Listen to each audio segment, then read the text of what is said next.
നമസ്കാരം, മെട്രോ മാറ്റിനിയിലേക്ക് സ്വാഗതം. നടി ആക്രമിക്കപ്പെട്ട കേസിലെ മെമ്മറി കാർഡ് പരിശോധിച്ച കേസിൽ അതിജീവിതയ്ക്കെതിരെ 8ാം പ്രതിയും നടനുമായ ദിലീപ് നൽകിയ അപ്പീൽ ഹൈക്കോടതി ഇന്ന് പരിഗണിക്കും.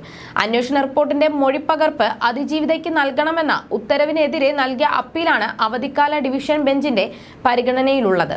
മെമ്മറി കാർഡ് പരിശോധിച്ചതിൽ 8ാം പ്രതി ദിലീപ് കക്ഷിയല്ലാത്ത സാഹചര്യത്തിൽ അന്വേഷണ റിപ്പോർട്ടോ മൊഴിപ്പകർപ്പോ ലഭിക്കുന്നതിനെ എതിർക്കാനാവില്ലെന്നാണ് അതിജീവിതയുടെ വാദം. വസ്തുതാ അന്വേഷണ റിപ്പോർട്ടിന് ആധാരമായ മൊഴിപ്പകർപ്പ് അതിജീവിതയ്ക്ക് നൽകുന്നത് നിയമവിരുദ്ധമെന്നാണ് 8ാം പ്രതി ദിലീപിന്റെ വാദം. മെമ്മറി കാർഡിൽ അന്വേഷണം ആവശ്യപ്പെട്ട് നൽകിയ ഹർജി സിംഗിൾ ബെഞ്ച് തീർപ്പാക്കി. ഇതേ ഹർജിയിൽ പുതിയ ആവശ്യങ്ങളുമായി ഹൈക്കോടതി സിംഗിൾ ബെഞ്ചിനെ സമീപിക്കാനാവില്ല. തീർപ്പാക്കിയ ഹർജിയിൽ പുതിയ ഉത്തരവിറക്കിയത് നടപടിക്രമങ്ങൾക്ക് വിരുദ്ധമാണ് എന്നുമാണ് 8ാം പ്രതി ദിലീപിന്റെ വാദം. കൊച്ചിയിലെ നടി ആക്രമിച്ച കേസിലെ 8ാം പ്രതിയുടെ ഹർജിയെ അതിജീവിതയുടെ അഭിഭാഷകൻ എതിർക്കും. വസ്തുതാ അന്വേഷണ റിപ്പോർട്ട് രഹസ്യരേഖയല്ലെന്നായിരുന്നു നേരത്തെ സിംഗിൾ ബെഞ്ചിന്റെ പരാമർശം. അന്വേഷണ റിപ്പോർട്ട് പോലെ തന്നെ റിപ്പോർട്ടിന് ആധാരമായ മൊഴികളും ലഭിക്കേണ്ടതും നിയമപരമായ അവകാശമാണെന്നാണ് അതിജീവിതയുടെ നിലപാട്. മെമ്മറി കാർഡ് കോടതിയുടെ കസ്റ്റഡിയിലിരിക്കെ പരിശോധിച്ചതിനെ എതിർക്കാൻ 8ാം പ്രതി ദിലീപിന് അവകാശമില്ല. മെമ്മറി കാർഡ് പരിശോധിച്ച സംഭവത്തിലെ നടപടിക്രമങ്ങളിൽ 8ാം പ്രതി കക്ഷിയല്ല. ഈ സാഹചര്യത്തിൽ അന്വേഷണ റിപ്പോർട്ടോ മൊഴിപ്പകർപ്പോ ലഭിക്കുന്നതിനെ ദിലീപിന് എതിർക്കാനാവില്ലെന്നുമാണ് അതിജീവിതയുടെ വാദം. അപ്പീൽ വഴി ദിലീപിന്റെ താല്പര്യം എന്തെന്ന് വ്യക്തമാക്കണമെന്നും അതിജീവിത ആവശ്യപ്പെടും. അപ്പീൽ എതിർപ്പറിയിക്കാൻ അതിജീവിതയ്ക്ക് വേണ്ടി സുപ്രീം കോടതിയിലെ മുതിർന്ന അഭിഭാഷകൻ ഗൗരവ് അഗർവാൾ ഹാജരാകും. ജസ്റ്റിസുമാരായ എൻ നഗരേഷ്, PM മനോജ് എന്നിവർ ഉൾപ്പെട്ട അവധിക്കാല ഡിവിഷൻ ബെഞ്ചാണ് ഹർജി പരിഗണിക്കുന്നത്.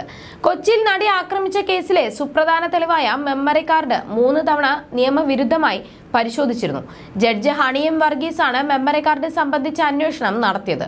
അവർ ഹൈക്കോടതിയിൽ സമർപ്പിച്ച റിപ്പോർട്ടിലെ വിവരങ്ങളാണ് പുറത്തുവന്നത്.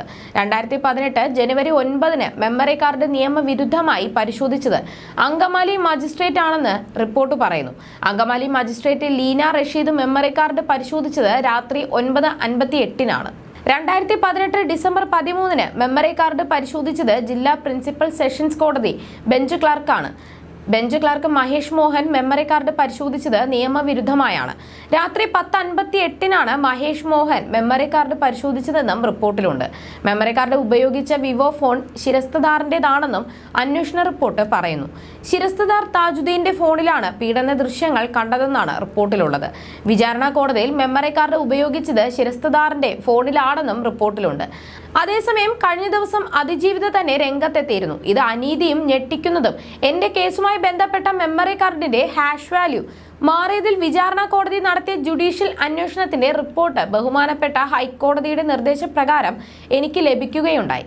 അത് അങ്ങേയറ്റം ഞെട്ടിക്കുന്നതായിരുന്നു. പ്രൈവസി എന്നത് ഒരു വ്യക്തിയുടെ മൗലിക അവകാശമാണെന്നിരിക്കെ കോടതിയിലിരുന്ന ദൃശ്യങ്ങൾ അടങ്ങിയ മെമ്മറി കാർഡിന്റെ ഹാഷ് വാല്യൂ പലവട്ടം മാറിയതിലൂടെ നിഷേധിക്കപ്പെട്ടത് ഞാനെന്ന വ്യക്തിക്ക് ഈ രാജ്യത്തെ ഭരണഘടന അനുവദിച്ച അവകാശമാണ്.